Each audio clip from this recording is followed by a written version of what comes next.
الله أكبر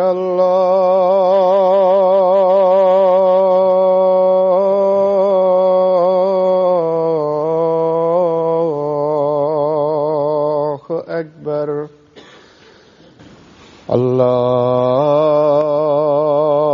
الله أكبر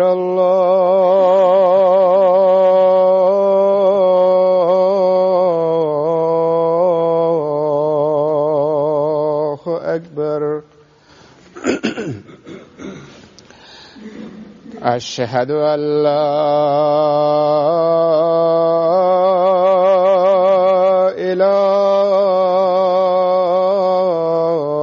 إله إلا الله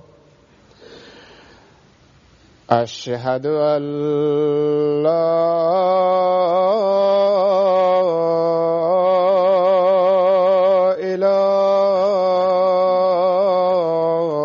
إله إلا الله أشهد أن محمدا رسول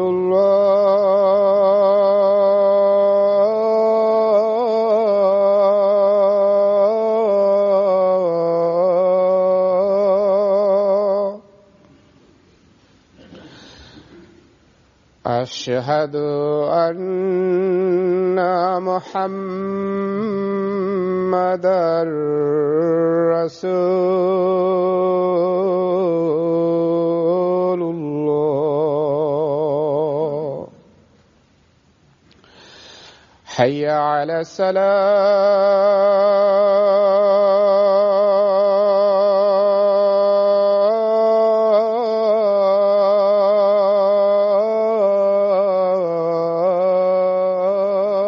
الصلاة حي على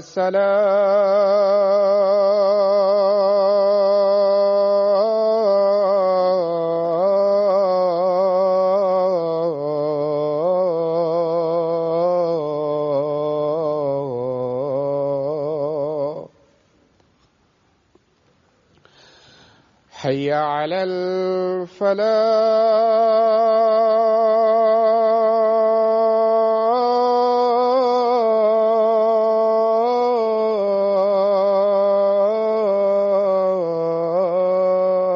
الفلاح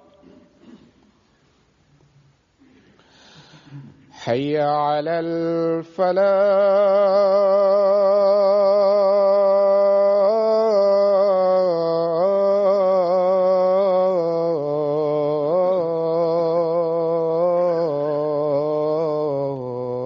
الفلاح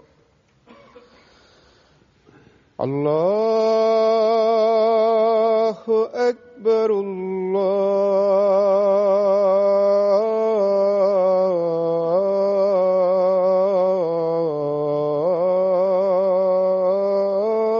الله أكبر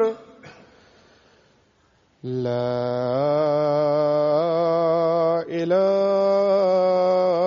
إله إلا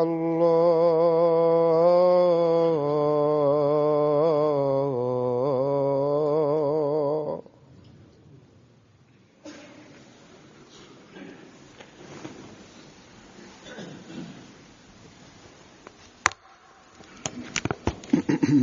السلام عليكم ورحمة الله.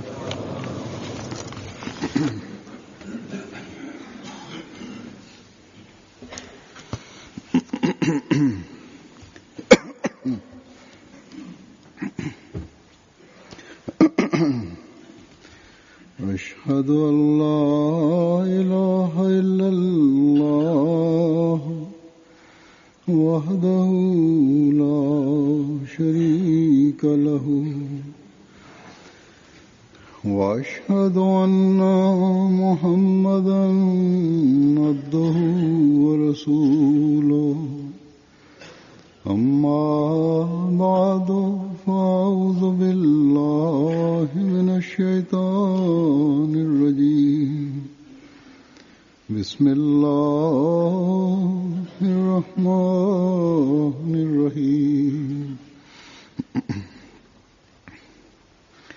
الحمد لله رب العالمين الرحمن الرحيم مالك يوم الدين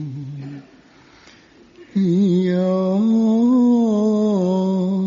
نعبد وإياك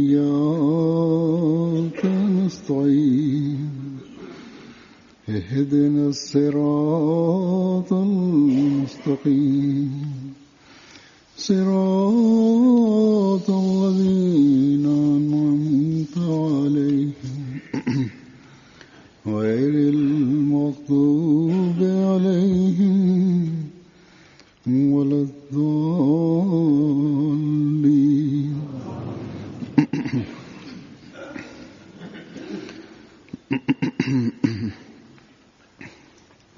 गुज़िरियल खुतबे गुज़िश्ता में खुतबे में अमलनि जी इस्लाह इस्लाह अमाल या के तरबियत जे हवाले सां मुरबियन बयान इन में इसमें सभई वाक़फ़ीन ज़िंदगी शामिल आहिनि। अमीरनि ऐं उहिदेदारनि जी ज़िम्मेवारियुनि जी ॻाल्हि थी रही हुई कि किस त कहिड़ी तरह उन्हनि खे पंहिंजो किरदार अपना किरदार अमली इस्लाह में रोक जे सबबनि ते ज़ाब्तो आणण जे लाइ अदा करणु घुर्जे ऐं इन जे लाइ कहिड़ियुनि शयुनि जी ज़रूरत आहे जिन खे मुरबियुनि ऐं उहिदेदारनि खे पंहिंजे मथां लागू करे करके पोइ जमायत खे ॿुधाइण ऐं ॾेखारण जी ज़रूरत आहे।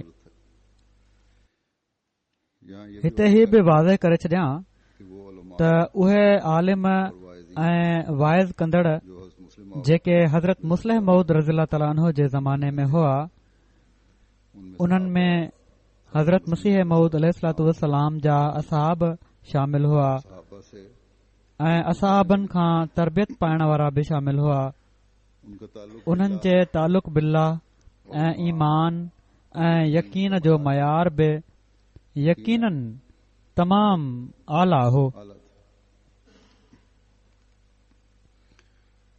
उनकी उन्हनि जी कमी इन्हनि ॻाल्हियुनि में न हुई।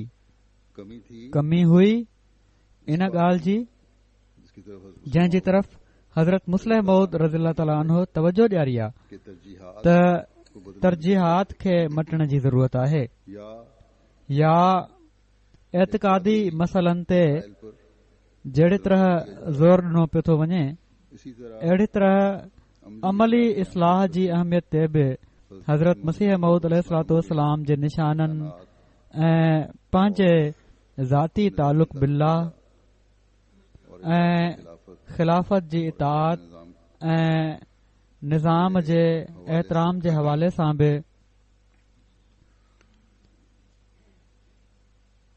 भी अफ़राद जमायत जे माण्हुनि जी तरबियत जी ज़रूरत आहे।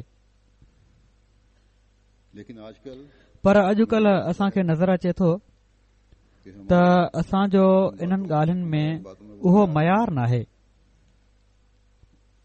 इसलिए तंहिं करे जॾहिं मां चवंदो आहियां कि मुरब्बियान और त मुरब्बियान मुरबी अपने पर लागू ऐं करके उहिदेदार फिर अफराद जमात को बताएं तो इसकी पंहिंजे मथां लागू करे पोइ जमायत जे माण्हुनि खे ॿुधाइनि लागू त इन जी ख़ासि अहमियत आहे। यानी पंहिंजे मथां लागू करण जे लफ़्ज़ ते गौर करण ऐं अमल करण ऐं पंहिंजो नमूनो क़ाइमु करण जी वॾी ज़रूरत आहे। तभी इस्लाही बातों तॾहिं ई इस्लाही ॻाल्हियुनि जो असर बि की रंग में सही रंग में थींदो। गुज़श्ता खुतबे गुज़िरियल खुतबे में कुव्वत इरादी के पैदा इरादे जी कुवत खे पैदा करण और इल्मी ऐं करने के इल्मी कमज़ोरी ख़तमु करण जो ज़िक्र थी वियो हुयो लेकिन तीसरी बात पर टीं ॻाल्हि इससे इन ज़िम्न में बयानु न थी हुई यानी अमली कमजोरी यानी अमली कमज़ोरी खे या ख़तमु करण जो तरीक़ो या अमली कुवत खे कहिड़ी तरह वधाए सघिजे थो इस बारे में इन बारे में कहूंगा। मां अॼु कुझु चवंदुसि। इसके लिए इन जे लाइ जहिड़ो क बात में जिक्र पहिरियनि खुतबनि में ज़िक्र थी चुको आहे बैरूनी ॿाहिरें इलाज या मदद जी ज़रूरत आहे या चई सघूं था त ॿिए जे सहारे जी ज़रूरत आहे और अमली ऐं अमली इस्लाह जे लाइ ये सहारा ही सहारो दो ॿिनि क़िस्मनि जो हूंदो आहे या दो या ॿिनि क़िस्मनि जे सहारनि जी ज़रूरत आहे निगरानी की हिकिड़ी निगरानी जी ऐं ॿियो जबर निगरानी ये निगरानी ही आहे त मुस्तक़िल नजर में नज़र में रखियो वञे जेर निगरानी निगरानी हेठि रखियो वञे त किथे को ख़राब अमल न करे वठे इस किस्म की अहिड़े क़िस्म जी निगरानी दुनिया जे मामलनि में बि थींदी आहे घरनि में माउ पीउ ॿारनि जी निगरानी कंदा आहिनि स्कूलों स्कूलनि में उस्ताद अलावा पढ़ाइण खां अलावा निगरानी जो किरदारु अदा करे रहिया हूंदा आहिनि बाज़ दफ़ा कॾहिं कॾहिं हुकूमत जा कारिंदा निगरानी निगरानी करे रहिया हूंदा आहिनि और ये ऐं ही ॿुधाए छॾींदा आहिनि त असीं निगरानी कंदासीं सड़कों पर रोडनि ते के लिए ट्रैफ़िक जे लाइ मुस्तक़िल कैमराऊं लॻायूं हूंदियूं अथनि ये निगरानी ऐं बोर्ड लॻल हूंदा आहिनि त कैमरा लॻल आहे जो बच्चे ही निगरानी जो हिकिड़ो अमल आहे की जेके ॿार ज्यादतियों माउ पीउ जी ज़्यादतियुनि जो निशानो बणजंदा आहिनि के वालिदैन को वार्निंग दी उन्हनि जे वालदेन खे वार्निंग ॾिनी वेंदी आहे त असीं निगरानी कंदासीं अगर जेकॾहिं ॿारनि खे घणो तंग कयो वियो तंग किया गया बच्चों को त पोइ बच्चों की ॿारनि जी भलाई जो इदारो जेको आहे बच्चे ले उहो चवंदो आहे असीं ॿार वठी वेंदासीं इन तरक्की हिननि तरक़ी याफ़्ता मुल्कनि में त ही तमामु आम आहे बल्कि मेरे ख्याल भला में तो मुंहिंजे ख़्याल में त नाजायज नाजाइज़ हद ताईं ही निगरानी थींदी आहे ॿारनि जे मामले में बाप बच्चों से डर ऐं माउ पीउ ॿारनि खां डिॼी इस इदारे या इन इदारे खां डिॼी से रोक टोक से जाइज़ झल पल बि ॿारनि खे नाहिनि कंदा और नतीजतन ऐं नतीजतन अक्सर करे ॿार बि बिगड़जी वेंदा आहिनि तो दुनिया के मामलात में तो ये निगरानी त दुनिया जे मामलनि में त हीअ निगरानी बाज़ दफ़ा नुकसान का बायस नुक़सान जो कारण बि बणिजी रही हूंदी आहे फिर खामद बीवी के ताल्लुकात में पोइ ज़ाल मुड़ुस जे तालुकात में ख़राबी जे करे बि उन्हनि जी निगरानी थींदी आहे फिर मुलजमान पोइ ॾोहिनि जी निगरानी थींदी आहे बहरहाल सारी निगरानी का मकसद बहरहाल हिन सॼी निगरानी जो मक़सदु ही हूंदो आहे त वो उनका उनखे उन्हनि कमनि खां रोकियो वञे जंहिंजे करे फसाद पैदा थी सघे थो इसका या इन जो मक़सदु ही हूंदो आहे त इस्लाह थिए तो बहरहाल त बहरहाल जरिया है निगरानी हिकिड़ो ज़रियो आहे इस्लाह जो हर मुआशरे हर मुआशरे जे कानून में और ये निगरानी ऐं हीअ निगरानी अमली इस्लाह अमली इस्लाह जे लाइ अमली अमली इस्लाह करण जे लाइ दीन भी दीन बि इन तरफ़ असांखे तवजो ॾियारे थो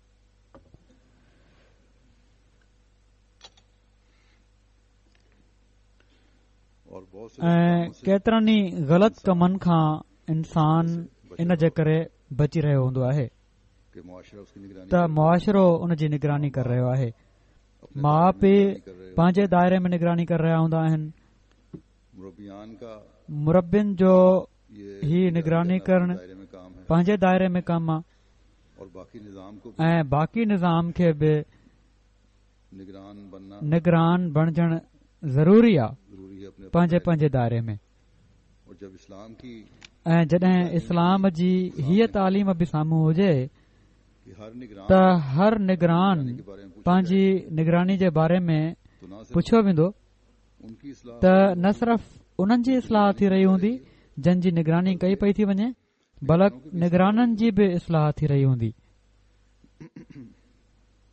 तो बहरहाल त बहरहाल अमली इस्लाह अमली इस्लाह जे लाइ निगरानी निगरानी बि हिकिड़ो असराइतो ज़रियो आहे दूसरी बात जो इस्लाह के लिए जरूरी ॿी ॻाल्हि जेका इस्लाह जे लाइ ज़रूरी आहे जबुर आहे किसी के दिल में ये ख्याल पैदा हो हिते कंहिंजी दिलि में ही सुवाल पैदा थी सघे थो एक तरफ तो हम त हिकु पासे त असीं चऊं था त दीन जे मामले में जबुर न आहे दूसरी तरफ ॿिए पासे अमली इस्लाह जे लाइ जेको इलाज तजवीज़ कयो पियो थो वञे उहो जबुर आहे वादे हो सो वाज़े हुअणु घुर्जे त ही जबुर दीन क़बूल करण के मामले में या दीन छॾण जे मामले में नाहे आजाद है हर हिकु आज़ाद आहे इख्तियार जेको वणेसि दीन अख़्तियार करे दीन को चाहे। ऐं जंहिं दीन खे वणेसि छॾे ॾे। इस्लाम तो बड़ा इस्लाम वाज़े त तौर तमामु वाज़े तौर ते ही अख़्तियार ॾे थो। यहाँ जबर ये है हिते जबर ही आहे मंसूब होकर त दीन ॾांहुं मनसूब थी करना और उसे पोइ उन जे क़ाइदनि ते अमल न करणु आपको ऐं उन्हनि जी भञकड़ी करणु। निज़ाम जमात का हिस्सा कहना हिकु पासे और फिर त पंहिंजो पाण खे निज़ाम जमात जो हिसो चवणु ऐं पोइ निज़ाम जे क़ाइदनि जी भञकड़ी करणु। हो रही हीअ ॻाल्हि जेकॾहिं थी रही आहे त पोइ बहरहाल सख़्ती थींदी और ऐं यही यहाँ इहो ई हिते जबर जो मतिलबु आहे। निज़ाम का हिस्सा बनकर रहना है। निज़ाम जो हिसो बणिजी रहणो आहे त पोइ तालीम ते बि अमल करणो पवंदो, मिल सकती है न त सज़ा मिली सघे थी, ॾंड बि लॻी सघे थो, किन क़िस्मनि जूं पाबंदियूं बि लागू थी सघनि थियूं ऐं इन्हनि सभिनी ॻाल्हियुनि जो मक़सदु इस्लाह करणु आहे कमजोरी को त जीअं अमली कुवत जी कमज़ोरी खे ख़तमु करे सघिजे। जमात में भी जब निज़ाम जमायत में बि जॾहिं निज़ाम जमात सज़ा ॾींदो आहे इस्लाह होता है। त असुल मक़सदु इस्लाह हूंदो आहे। किसी की सुबकी या किसी को बिला वजह कंहिंजी बेइज़ती या कंहिंखे खामखां तकलीफ़ में विझणु न हूंदो। हुकूमती कवानीन ही जबर हुकूमत जे कानूननि में बि लागू आहे, सज़ाऊं बि मिलंदियूं आहिनि, डाला जाता है, जेलनि में बि विधो वेंदो आहे, जुर्माने भी होते हैं, ॾंड बि पवंदा आहिनि, बाज़ दफ़ा मारा भी जाता कॾहिं कॾहिं मारियो बि वेंदो आहे। है। यही होता है कि त मक़सदु इहो ई हूंदो आहे अमन रहे, त मुआशिरे में दूसरे को नुकसान अमुन रहे ऐं ॿिए खे नुक़सान पहुचाइण वारा जेके आहिनि उहे नुक़सान पहुचाइण जो कमु न करे सघनि। बल्कि अपने आप को नुकसान कॾहिं कॾहिं त पंहिंजो पाण खे नुक़सान पहुचाइण वारे कम ते बि सज़ा मिली वेंदी आहे, सजा के दौरान पर इन सज़ा जे दौरान इस्तेमाल की इस्लाह करण जा मुख़्तलिफ़ ज़रिया इस्तेमाल कया वेंदा आहिनि। दी जाती है तो ये जबर इसलिए जेकॾहिं कंहिंखे फाही बि ॾिनी वेंदी आहे एक जान त हीउ जबर इन लाइ कातिलों को छुट्टी जो कातिल को माण्हू मारियो ऐं जेकॾहिं कातिलनि खे मोकल मिली वञे, खुलियल मोकल मिली वञे त पोइ मुआशिरे जो अमन बर्बाद थी वञे ऐं केतिरा ई ॿिया कातिल पैदा थी वञनि। देने से कई सो क़त्ल जी सज़ा क़त्ल ॾियण सां उस काम से केतिरनि ई अहिड़नि माण्हुनि जी इस्लाह थी वेंदी आहे या उहे उन कम खां मुड़ी वेंदा आहिनि जेके क़त्ल जो रुझान रखनि था, जेके वधीक जोशीला हूंदा आहिनि। जबर इस्लाह का एक बहरहाल ही जबर इस्लाह जो हिकिड़ो पहलू आहे जेको दुनिया में बि राइज आहे। जबर से या दुनियावी सजाओं दुनियादार जे जबर सां या दुनिया जी सज़ाउनि जे जबर सां का कोई ताल्लुक ईमान जो को ताल्लुक न आहे, लेकिन एक दीन की तरफ मंसूब होने वाले पर हिकिड़े दीन जी तरफ़ मनसूब थियण वारे ते और दीनी जॾहिं जबर कयो वेंदो आहे उसको सजा दी जाए, ऐं दीनी निज़ाम हेठि उनखे सज़ा ॾिनी वेंदी आहे किसी भी किस्म की सजा या जुर्माना हो या और कंहिं बि क़िस्म जी सज़ा हुजे, ॾंड हुजे या का ॿी सज़ा हुजे या कुझु पाबंदियूं लॻायूं वेंदियूं आहिनि। जमायत में बाज़ दफ़ा के चंदा वठण ते पाबंदियूं लॻायूं वेंदियूं आहिनि। जबरन इन कामों से रोका जा रहा होता है, लेकिन साथ ही जब वो त बेशक जबरन उन्हनि कमनि खां रोकियो पियो वेंदो आहे, की तरफ तवज्जो दिला रहे पर साण ई जॾहिं उहे ॻाल्हियूं या अमल कोई शख्स जेके सालेह अमल आहिनि कि सजा उन्हनि जी से तरफ़ बच जाऊं, तवजो ॾियारी पई वेंदी हुजे खलीफा ऐं को शख़्स इन लाइ करे रहियो हुजे या अल्लाह त सज़ा खां बची वञा या ख़लीफ़े वक़्त जी नाराज़गी खां बची वञा होता है, या अल्लाह ताला जी नाराज़गी खां बची वञा त आहिस्ते आहिस्ते दिल में ईमान पैदा थींदो आहे ऐं पोइ ही वधणु शुरू थी वेंदो आहे करना शुरू हो जाते हैं ऐसे लोग। ऐं बुराइनि खे छॾे बस हमेशा याद ख़ुशीअ सां नेक अमल माल बजा बजा आणण वारा बणजण शुरू थी वेंदा आहिनि अहिड़ा माण्हू। सो हमेशा यादि रखणु घुर्जे पड़ते हैं। त नेक अमल बजा आणण जी आदत विझण जे लाइ मुख़्तलिफ़ ज़रिया इस्तेमाल करणा पवंदा आहिनि। बस इन बग़ैर इन्हनि ज़रियनि खे अख़्तियार कए इंतहाई जरूरी अमलनि जी इस्लाह में कामयाबी नथी थी सघे। करना सो इन्हनि ज़रियनि जो इस्तेमाल तमामु ज़रूरी आहे, गुज़श्ता खुतबे में जिक्र यानी ईमान पैदा करणु, और सही इल्म पैदा करणु। इन्हनि ॻाल्हियुनि जो त गुज़िरियल ख़ुतबे में ज़िक्र थी वियो हुयो ऐं निगरानी करणु ऐं जबर करणु जंहिंजो हाणे मूं ज़िक्र कयो आहे अमली कुवत पैदा करण जे ज़िम्न में। जब हम गहराई में ही 4 शयूं आहिनि जिन खां बग़ैर इस्लाह ॾुखी आहे।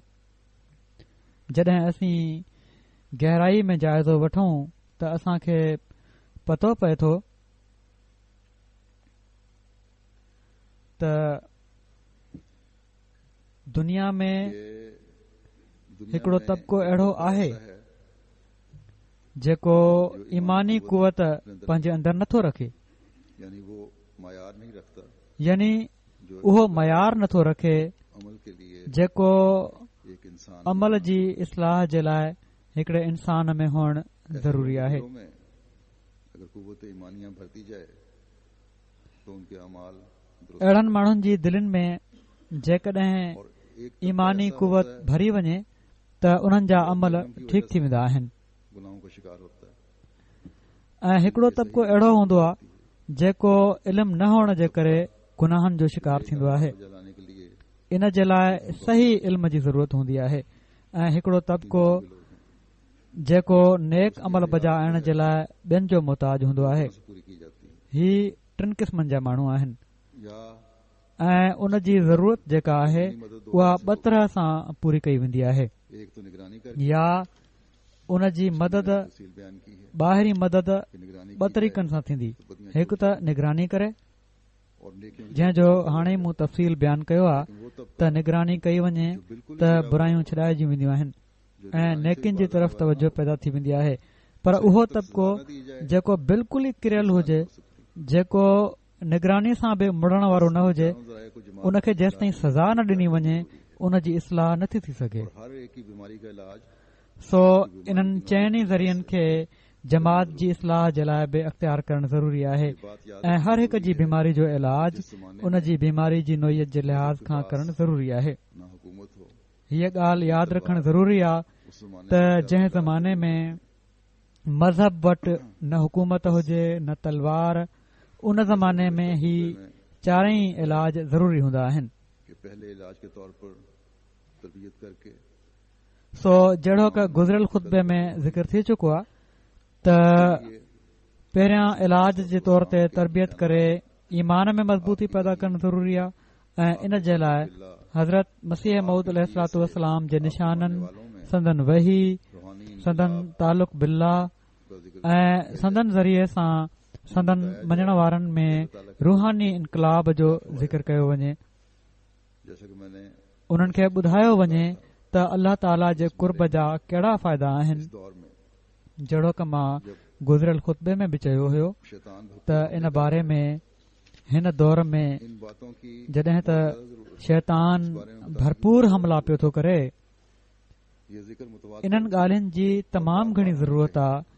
इन बारे में ॿुधाइण जी तमामु घणी ज़रूरत आहे। है इहा ॻाल्हि अल्लाह की मोहब्बत सांदह ऐं बार बार ॿुधाइणु घुर्जे। किस तरह हासिल हो सकती है। हीअ ॿुधाइण जी ज़रूरत आहे प्यार जब त अल्लाह ताला जी मोहबत इंसान खे कहिड़ी तरह हासिल थी सघे थी ऐं उन जो प्यार जॾहिं कंहिं इंसान जे हाल में शामिल थींदो आहे मसीह मौद अलैहिस्सलातु त अल्लाह ताला हमें उन सां कहिड़ी तरह हिकिड़ो अलॻि वर्ताव कंदो आहे।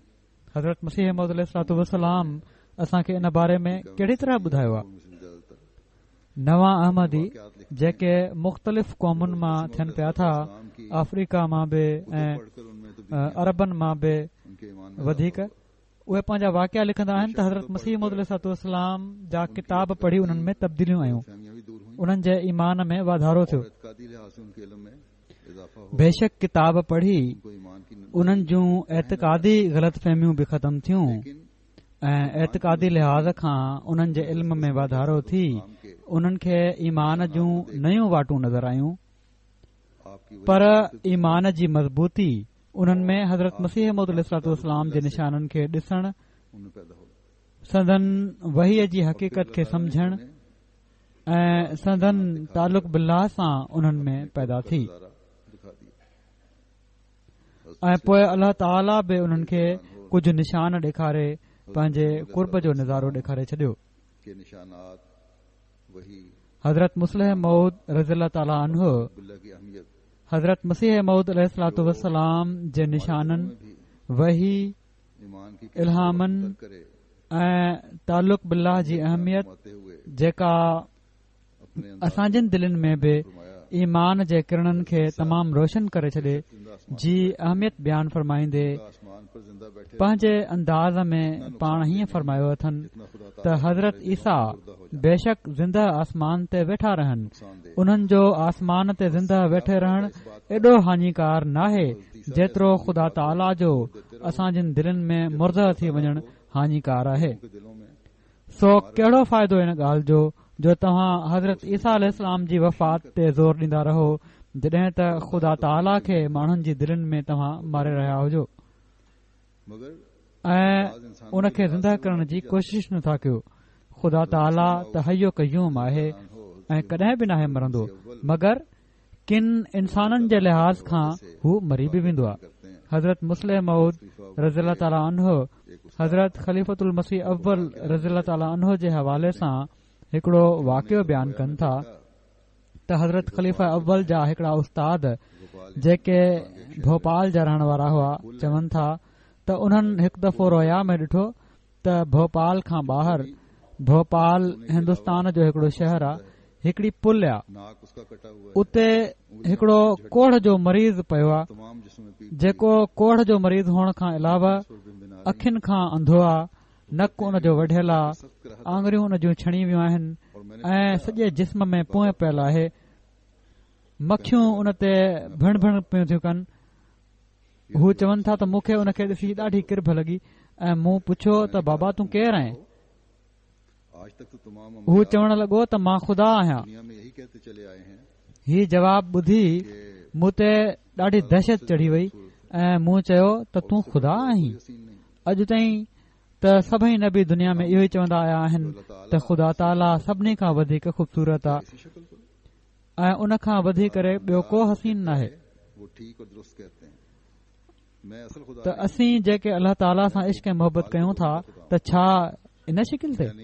त उन चयो नबी जेको चवनि था उहो ठीकु ऐं सही था चवनि मां असुल ख़ुदा न आहियां मां भोपाल जे माण्हुनि जो ख़ुदा आहियां यानी भोपाल जे माण्हुनि जी नज़र में मां ईअं सम्झो वेंदो आहियां यानी हिननि माण्हुनि जी नज़र में ख़ुदा ताला जी का अहमियत कान्हे।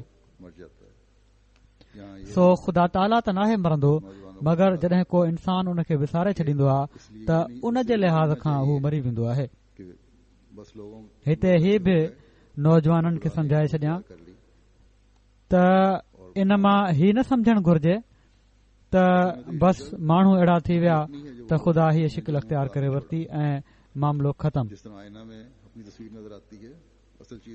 असल में त हीअ शिकिल उन्हनि जी पंहिंजी आहे जेके उहे माण्हू आहिनि जिन ख़ुदा खे छॾियो आहे। जहिड़ी तरह आईने में पंहिंजी तस्वीर नज़र ईंदी आहे असुल शइ इहा ई आहे त पंहिंजी शिकिल नज़र अची रही हूंदी आहे। हीअ शिकिल जेका उन ख़्वाब में ॾिठी उहा उन्हनि माण्हुनि जो आईनो हुयो। उहे रूहानी लिहाज़ खां कोढ़ जे मरीज़ वांगुरु थी विया हुआ ऐं अहिड़ा माण्हू पोइ पंहिंजे अंजाम ते बि पहुचंदा आहिनि। नौज़बिल्ला ख़ुदा मरी उन्हनि खां पासो नाहे करे वरितो। अल्लाह ताला खे अहिड़ो समझण वारनि खे ख़ुदा ताला बाज़ दफ़ा हिन दुनिया में बि सज़ा ॾेई छॾींदो आहे। ख़ुदा ताला हिकु पासे थी वेही नाहे रहंदो बल्कि हिन दुनिया में बि सज़ा ॾींदो आहे अहिड़नि माण्हुनि खे। बल्कि केतिरनि जॻहुनि ते अल्लाह ताला अहिड़नि माण्हुनि जो अंजाम इहो ई ॿुधायो आहे त हू जहन्नुम में वञण वारा आहिनि जेके ख़ुदा खे विसारे वेहनि था। सो इन मिसाल मां को ही न सम्झी वठे त ख़ुदा खे छॾे ॾिनो वियो या बेताक़त उन खे सम्झियो वियो त कुझु न थींदो ख़तम थी वई ॻाल्हि।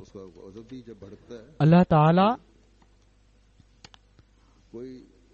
बदिलो वठण वारो बि आहे सज़ा ॾियण वारो बि आहे ऐं उन जो ॾमर बि जॾहिं भड़कंदो आहे त पोइ को उन जे ॾमर जे साम्हूं बीह नाहे सघंदो। सो इन लिहाज़ खां हीअ का मामूली ॻाल्हि नाहे त ख़ुदा खे विसारे छॾियऊं ऐं ॻाल्हि ख़तम थी वई।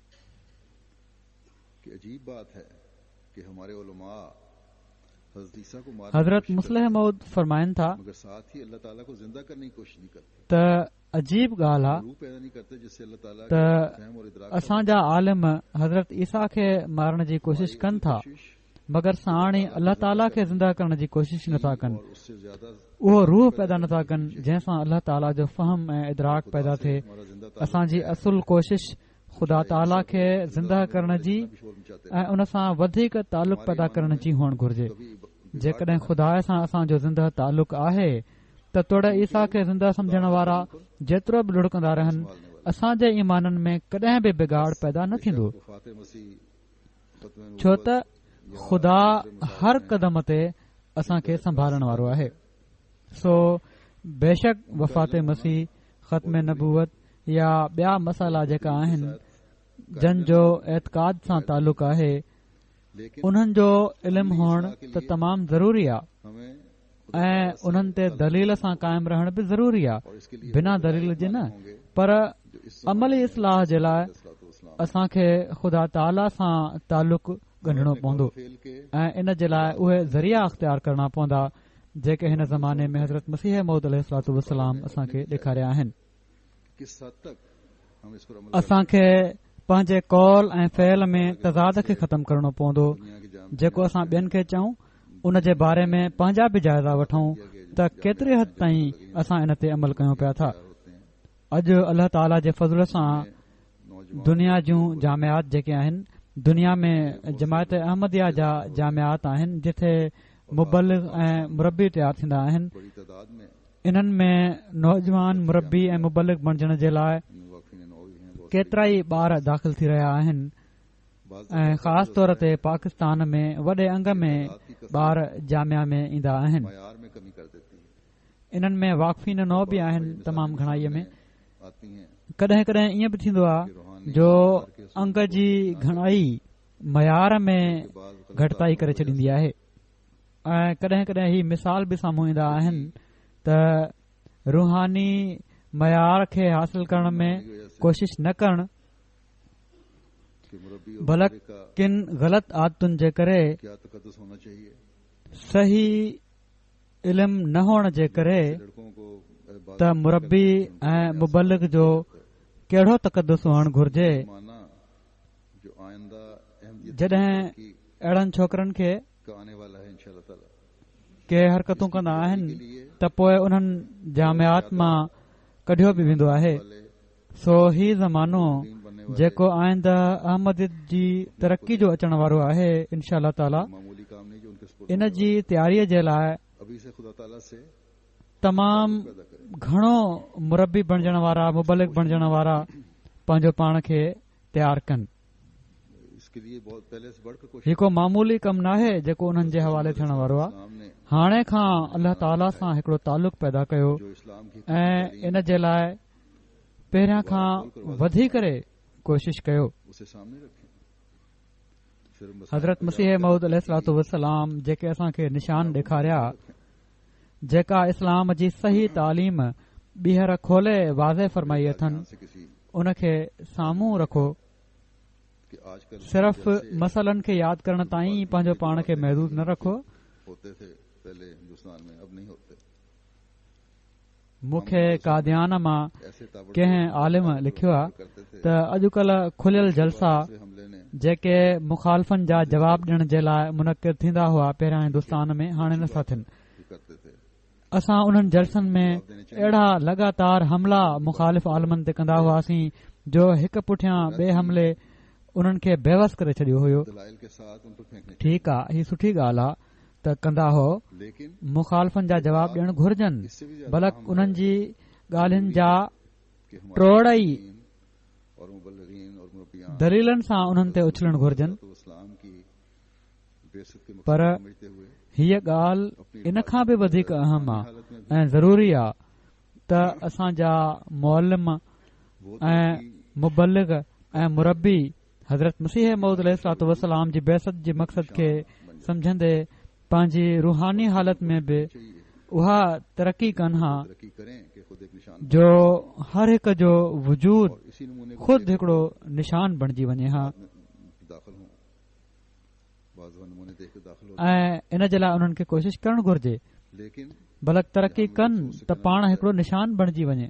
कि ये मयार पैदा नहीं हुआ। ऐं इन ई नमूने खे ॾिसी माण्हू जमायत में दाख़िल थियनि। में बहुत से मुअल्लिमीन को कॾहिं कॾहिं नमूना ॾिसी दाख़िल थींदा आहिनि, लगता था पर हिते मूंखे अफ़सोस सां चवणो पए थो त ही मयार पैदा नाहे थियो। तंहिं करे हर एक हिंदुस्तान में केतिरनि ई मोलमीन खे दारियां क्या हैं। फारिग करणो पियो। लॻे पियो त किन ते दुनियादारी ॻाल्हि अची वई आहे। उन्हें दिलों में सो ही ख़त लिखण वारा बि ऐं असां मां हर हिकु पंहिंजा जाइज़ा वठे लोगों के दिलों पर त उन जूं ज़िम्मेवारियूं कहिड़ियूं आहिनि। और गैर अहमती मौलवियों को मोलम ऐं मुबलिग हीउ ॾिसनि त उन्हनि दिलनि में ईमान पैदा करण जी घणी कोशिश कई आहे। ख़ुश्क दलीलनि सां हमारे पास माण्हुनि जे दिलनि ते असर विझण ऐं गैर अहमदी मौलविन खे भॼाइण खे ई असांखे काफ़ी न समझणु घुर्जे हस्ती दुनिया को ऐं इन ई ते ख़ुशि न थी वञणु घुर्जे। अल्लाह ताला की फैली शहादत बल्कि असां वटि जेके ख़ुदा ताला जा ज़िंदा निशान ऐं मौजज़ा आहिनि हज़रत मुस्लिम माऊद उन्हनि सां ख़ुदा ताला जी हस्ती दुनिया खे ॾेखारियूं। कि अगर अल्लाह ताला जी फैली शाहिदी जेका हज़रत मसीह मऊद अलैहिस्सलातु वस्सलाम सां गॾु आहे उन सां माण्हुनि जी दिलनि खे क़ाइल कयूं। दूसरा हज़रत मुस्लिह मऊद रज़ियल्लाहु ताला अन्हु हिकिड़ो मिसाल ॾिनो आहे दिलीने देनी शुरू कर त जेकॾहिं सिज उभरियल हुजे ऐं को चवे त तो वटि कहिड़ो दलील आहे त सिज उभरियल आहे त ॿियो उन खे सिज उभरण जा दलील ॾियणु शुरू करे ॾे उसका सादा इलाज त हेतिरे बजे टाइम हूंदो आहे सिज उभरण जो, हेतिरे बजे लहंदो आहे ऐं साइंस ही थी चवे ऐं फलाणी ही थी चवे चवनि था। सो ही दलील जेके आहिनि दलील ॾियण वारो बि बेवकूफ़ हूंदो तुम्हारी जेको दलील ॾियण वेही रहियो आहे। सूरज का उन जो सादो इलाज त ही हुयो त सिज जो दलील पुछण वारे जी खाॾी जे हेठां हथ रखे उन जो मुंहुं मथे करे हा ऐं चए सां हू थई सिज ॾिसी वठ। सामने रूनुमा हो गया है उन खे दलील ॾियण जी ज़रूरत ई नाहे हूंदी। के जरिए तुंहिंजी वो अपने सारे हुस्न बेवकूफ़ ॻाल्हियुनि जो जवाब हिन वक़्तु सिज जो वजूद आहे। सो हिन वक़्तु ख़ुदा ताला बि असांजे साम्हूं जलवागर आहे। उहो बि खुली करे पंहिंजनि समूरनि सिफ़तुनि सां दुनिया जे साम्हूं ज़ाहिर थी वियो आहे ऐं हज़रत मसीह मऊद अलैहिस्सलाम जे ज़रिए अल्लाह ताला हू पंहिंजे समूरे हुस्न सां जलवो ॾेखारे पियो थो। सो वाइज़ करण वारनि जो ही कमु आहे त सिज जे वजूद जा दलील ॾियण वारा बेवकूफ़ बणजण जे बदिरां अपनी ताज़ा निशान जेके हज़रत मसीह मऊद अलैहिस्सलाम जे ज़रिए ज़ाहिर थी रहिया आहिनि अल्लाह ताला जी फैली शाहिदी जेका हर घड़ी असां सां गॾु आहे उन मां ई सचाई साबित कनि। बच्चों औरतों और मर्दों के सामने पर ॻाल्हि उहा ई आहे पेश करें और बार बार पेश त पंहिंजनि हालतुनि खे बि ख़ुदा ताला जी रज़ा जे मुताबिक़ बणाइनि, इस्लाम के जरिए जमायत जी अमली कुवत खे मज़बूत कनि, जमायत जे ॿारनि औरतुनि ऐं मर्दनि जे साम्हूं ही ॻाल्हियूं पेश कनि ऐं बार बार पेश कनि जहिड़ो की मूं चयो। उन्हनि खे ॿुधाइनि त हज़रत मसीह मऊद अलैहिस्सलातु वस्सलाम जे ज़रिए कहिड़ी तरह ख़ुदा ताला जो जलाल ज़ाहिर थियो। दुनियादारी के उन्हनि खे समझाइनि त ख़ुदा ताला जो कुर्ब हासिल करण जा ज़रिया कहिड़ा आहिनि, अल्लाह ताला जी मोहबत कहिड़ी तरह हासिल थी सघे थी। गैर जमात पोइ ॾिसो त जेके नौजवान दुनियादारी जे मामलनि में रीस करण जी तरफ़ रुझान रखनि था ख़ुदा ताला जी तरफ़ झुकण वारा बणजंदा। पोइ सिर्फ़ कुझु मुरबी या उलमा बस अपनी अमली गैरस जमायत मौलविन जूं वायूं बताल करण वारा न हूंदा, बल्कि ही नमूना अपने आप को जेके असांजा नौजवान मर्द औरतूं ऐं ॿार क़ाइम करे रहिया हूंदा ही दुनिया खे पाण ॾांहुं छिकण वारा हूंदा। सो पंहिंजी अमली हालतुनि खे ठीकु करण जी तरफ़ तवजो जी सभिनी खां पहिरियां ज़रूरत आहे। पंहिंजो पाण खे हज़रत मसीह मऊद अलैहिस्सलाम सां ॻंढे पोइ ख़िलाफ़त सां कामिल इताअत जी सभिनी खां वधीक ज़रूरत आहे। इहा ई शइ आहे जेका जमायत में मज़बूती ऐं रूहानियत में तरक़ी जो बाहिस बणजंदी। ख़िलाफ़त जी सुञाणप ऐं उन जो सही इल्म ऐं इदराक किसी बात को सुनकर इनको अहिड़ी तरह जमायत में पैदा थी वञणु घुर्जे जो ख़लीफ़े वक़्त जे हर फ़ैसिले खे ख़ुशी सां क़बूल करण वारा हुजनि पैदा करना ऐं कंहिं क़िस्म जी रोक दिलि में पैदा न थिए, कंहिं ॻाल्हि खे ॿुधी इनकबाज़ न थिए। और फिर उहदेदारान का काम है ख़िलाफ़त जो सही फ़हम ऐं इदराक पैदा करण बि बात सामने मुरबिन जे कमनि मां कहते हैं अहम कमु आहे। कि खलीफा वक्त ने यह गलत काम किया और ये गलत ऐं पोइ उहिदेदारनि जो कमु आहे त उहे बि इन पासे तवजो ॾियनि. बस खुदा के फैसलों को इतराज होते रहते हैं. अहिड़ा मिसाल हाणे कुझु अहिड़ा साम्हूं अची वेंदा आहिनि फलां शख्स जो चवंदा आहिनि त ख़लीफ़े वक़्तु ही ग़लति कमु कयो आहे ऐं ही ग़लति फ़ैसिलो कयो अथई या फलाणे फ़ैसिले खे अहिड़ी तरह हुअणु घुर्जे हा. किन कज़ा जे फ़ैसिलनि ते एतिराज़ थी रहिया हूंदा आहिनि या फलाणे शख़्स खे फलाणे कम ते छो मुक़ररु कयो वियो, इन जी जॻह ते त फलाणो शख़्स हुअणु घुर्जे हा. लेकिन ख़लीफ़े वक़्त जी फलाणे फलाणे जे बारे में त वॾी मालूमात आहे, इल्मु अथसि ऐं फलाणे शख़्स जे बारे में उन अखियूं बूटे फिटी कयूं आहिनि बावजूद इल्मु हुअण जे. त अहिड़े क़िस्म जूं ॻाल्हियूं करण वारा कुझु ई हूंदा आहिनि जिम्मेदारी को भी समझें, पर माहौल खे ख़राब कंदा आहिनि. खुशबू को शुबहात पैदा जेकॾहिं मुरबी ऐं उहिदेदार, हर सतह जा उहिदेदार, पहिरियां बि मां चई चुको आहियां, हर तनज़ीम जा ऐं जमायती उहिदेदार पंहिंजी इन ज़िम्मेवारी खे बि समझनि त किन दिलनि में जेके शक शुबा पैदा थियनि था कॾहिं बि पैदा न थियनि. तो निज़ाम को उन्हनि खे समझायो वञे ऐं ख़ासि तौर ते मुरबियुनि जो ई कमु आहे त ॿुधाइनि त सभई बरकतूं निज़ाम में आहिनि. ठोकर खाने अल्लाह ताला त जॾहिं कंहिं क़ौम ते लानत विझणु चाहींदो आहे त निज़ाम खे ख़तमु करे छॾींदो आहे. सो जॾहिं ही ॻाल्हियूं हर हिक जे इल्म में अची वेंदियूं त के माण्हू जिन खे ठोकर लॻंदी आहे उहे ठोकर खाइण खां बची वेंदा. के खलीफा खुदा तो नहीं अहिड़ो तबिको हमेशह रहंदो आहे, कर सकता है. तोड़े उहे ॿटड़े ई छो न हुजनि जेके सम्झंदा आहिनि त सॼो अकुल आहे उन्हनि वटि ऐं हेॾे होॾे वेही ॻाल्हियूं कंदा रहंदा आहिनि त ख़लीफ़ो ख़ुदा त नाहे हूंदो, उहो बि ग़लती करे सघे थो जहिड़ो का आम माण्हू ग़लती करे सघे थो. जवाब जो उसकी ठीकु आहे, पर हर वक्त हज़रत ख़लीफ़तुल मसीह सानीअ इन जो तमामु भलो जवाबु ॾिनो आहे. ताला की तरफ से ये जेकॾहिं ख़िलाफ़त बरहक आहे आप कहते हैं त ही जवाबु जेको हज़रत ख़लीफ़तुल मसीह सानी ॾिनो आहे जिन हर वक़्त ऐं हर दौर जे लाइ आहे. हम जेकॾहिं ख़िलाफ़त ते ईमान आहे त के रहते हैं त अल्लाह ताला जे तरफ़ां ही इनाम ॾिनो वियो आहे. कि न लहूं पाण चवनि था त ख़ुदा ताला फरमाए थो त ख़लीफ़ा जन ॻाल्हियुनि जो फ़ैसिलो कंदा आहिनि और वो उस असां उन्हनि ॻाल्हियुनि खे दुनिया में क़ाइमु करे रहंदा आहियूं. हू फरमाए थो बात ही की कसम वला युमक्किनन्न लहुम दीनहुमुल इर्तज़ा लहुम, यानी उहो दीन बातें जमात के हर फर्द के दिल में यानी उहो दीन ऐं उहे उसूल जेके ख़लीफ़ा दुनिया में क़ाइमु करणु चाहींदा आहिनि, असीं पंहिंजी ज़ात जो ई कसम खणी चऊं था त असां उन खे दुनिया में क़ाइमु करे रहंदासीं. सो ही ॻाल्हियूं जमायत जे तो इस्लाम की बरकत हर माण्हू जी दिलि में पकियूं थी वञणु घुर्जनि ऐं ही मुरबियुनि ऐं इल्म वारनि जो कमु आहे त उन खे हर हिक जी दिलि में पैदा करण जी कोशिश कनि. तस्करा करना सो इन ज़िम्मेवारी खे समझो, इन ॻाल्हि जे पुठियां पइजी वञो त हज़रत मसीह मौद अलैहिस्सलातु वस्सलाम जूं बरकतूं में इताअत और निजाम ऐं संदन फैज़ माण्हुनि ते ज़ाहिर करणा आहिनि. की एक अहमियत ख़ुदा ताला जे ज़िंदा निशाननि जो बार बार ज़िक्र करणो आहे. माण्हुनि खे ही ॿुधाइणो आहे त ख़ुदा ताला जे कुर्ब खे हासिल करण जा कहिड़ा ज़रिया आहिनि ऐं ख़लीफ़े वक़्त जी हर सूरत में इताअत ऐं निज़ाम जी फर्माबरदारी जी हिकिड़ी अहमियत आहे ऐं हर हिक ते हीअ अहमियत वाज़े हुअणु घुर्जे.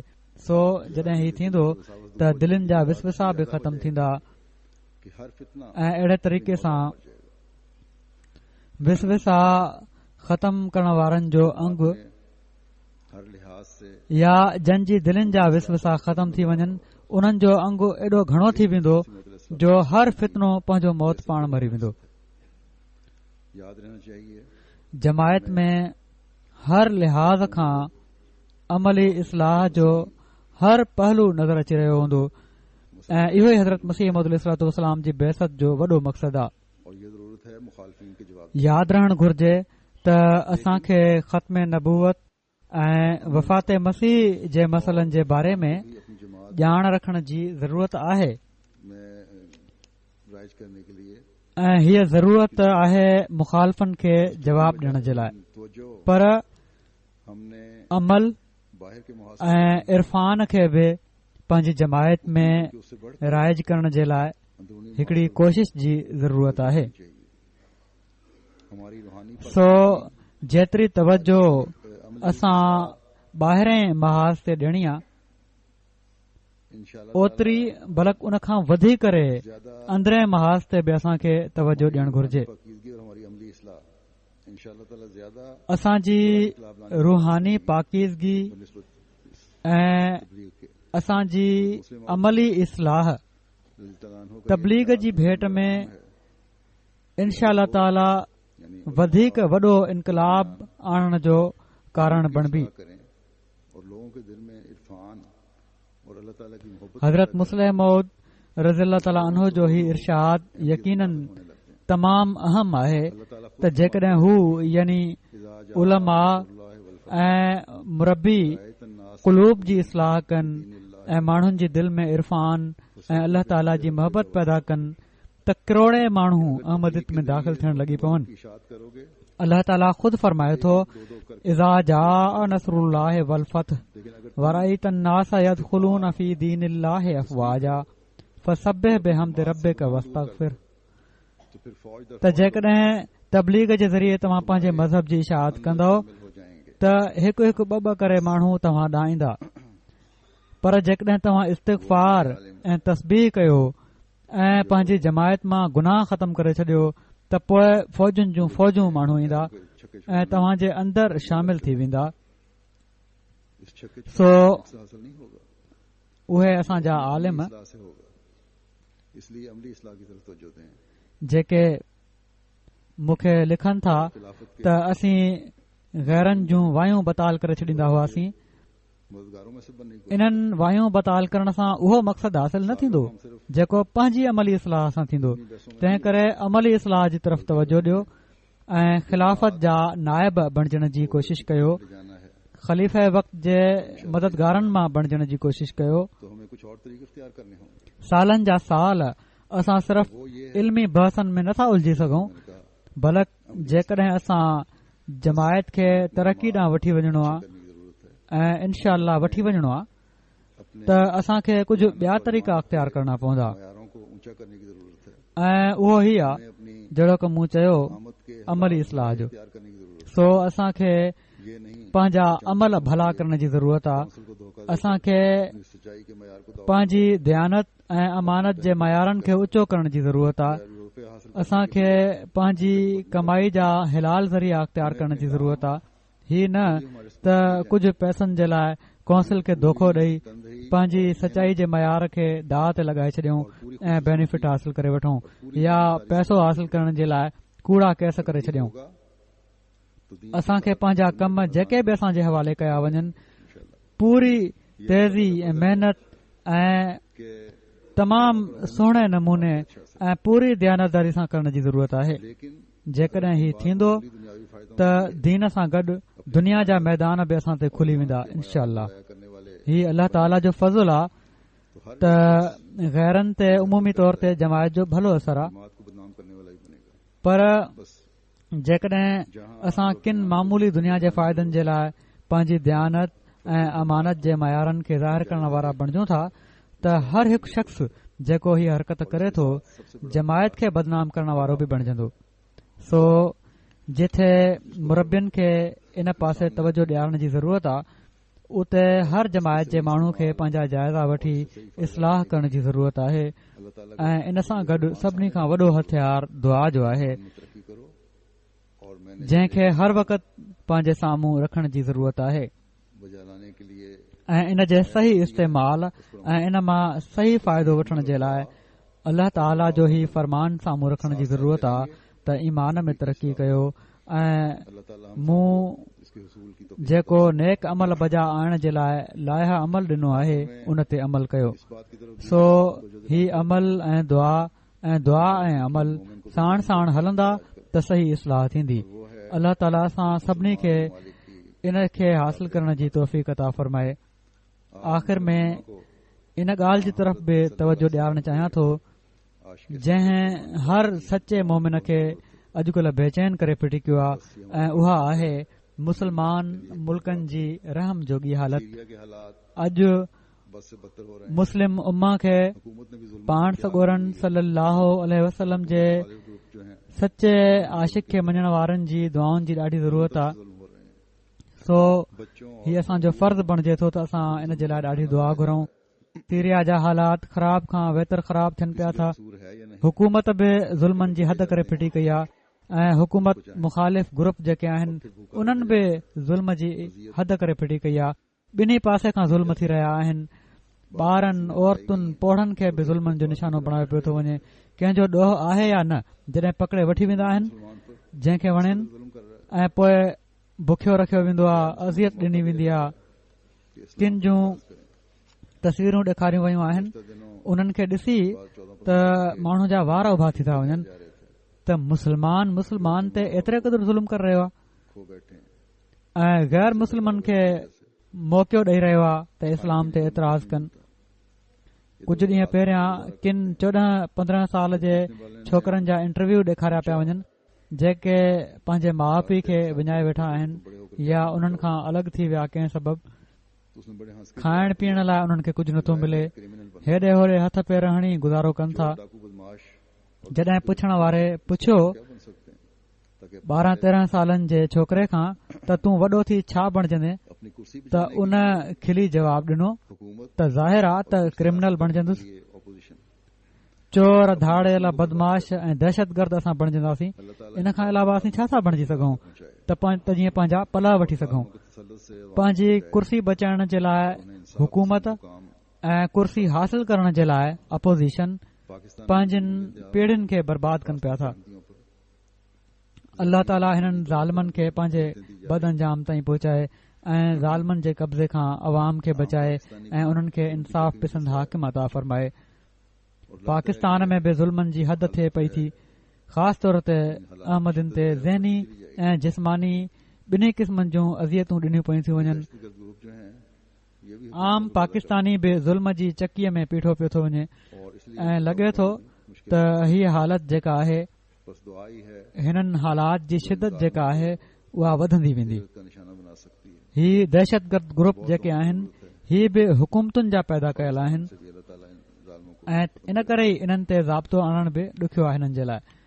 सो दुआ ई आहे जेका हिननि ज़ालिमनि खे इबरत जो निशानो बणाए सघे थी। ॾाढियुनि दुआउनि जी ज़रूरत आहे त पाकिस्तान मां बि अल्लाह ताला हिननि ज़ालिमनि खे ख़तमु करे। अहिड़ी तरह ॿिया मुस्लमान मुल्क आहिनि, मिस्र आहे, लीबिया वग़ैरह आहिनि ऐं ॿिया बि तक़रीबन हर हंधि हालात ख़राब आहिनि। अल्लाह ताला हिननि माण्हुनि खे अकुल ॾे ऐं इस्लाम खे बदनाम करण जूं जेके हिननि जूं मज़मूम कोशिशूं आहिनि उन्हनि खां महफ़ूज़ रखे।